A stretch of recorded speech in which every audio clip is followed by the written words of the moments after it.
Break के बाद एक बार फिर से आप सभी का स्वागत है। पटना से बड़ी खबर है, डॉक्टरों की निजी प्रैक्टिस पर रोक का निर्णय है। भासा ने सरकार के निर्णय का विरोध किया है। बिहार स्वास्थ्य सेवा ने संघ ने अपना खेदजनक जो बताया कि केवल एलोपैथिक चिकित्सकों का प्रतिबंध क्यों, भाषा आयुष और दंत चिकित्सकों पर क्यों नहीं। भाषा की तरफ से देखिए, सरकार पर भाषा ने एक बड़ा आरोप लगाया है जिसकी हम चर्चा भी कर रहे हैं। केवल एलोपैथिक चिकित्सकों पर प्रतिबंध क्यों है, ये भाषा की तरफ से सवाल पूछा गया।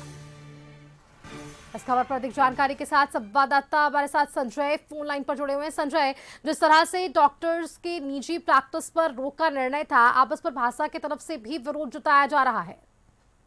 देखिए, निश्चित तौर पर एक बड़ा फैसला लिया है बिहार सरकार ने। अब जो सरकारी डॉक्टर हैं वो प्राइवेट प्रैक्टिस नहीं कर पाएंगे और कल इसको लेकर एक सर्कुलर भी जारी कर दिया गया है।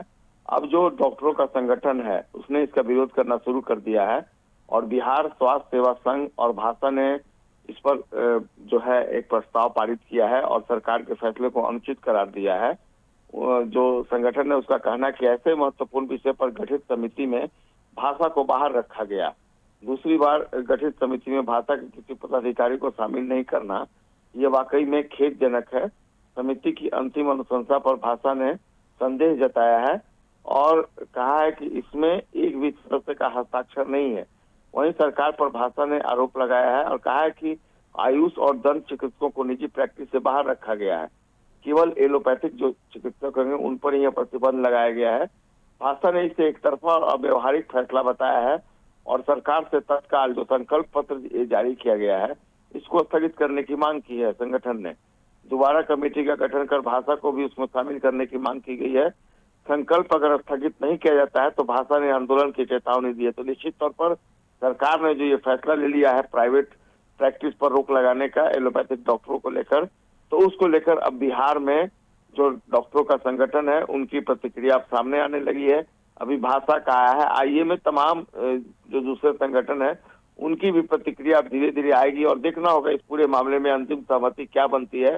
लेकिन डॉक्टर जो है सरकार के इस बड़े फैसले को, हालांकि इस फैसले को अगर आप सकारात्मक पक्ष देखें इस फैसले का, तो निश्चित तौर पर जो सरकारी हॉस्पिटल है वहाँ डॉक्टरों की संख्या बढ़ेगी, मरीजों का बेहतर इलाज हो सकेगा और नीतीश कुमार के कार्यकाल में ये अब तक का सबसे बड़ा फैसला है जो उन्होंने कल जारी किया है संकल्प पत्र।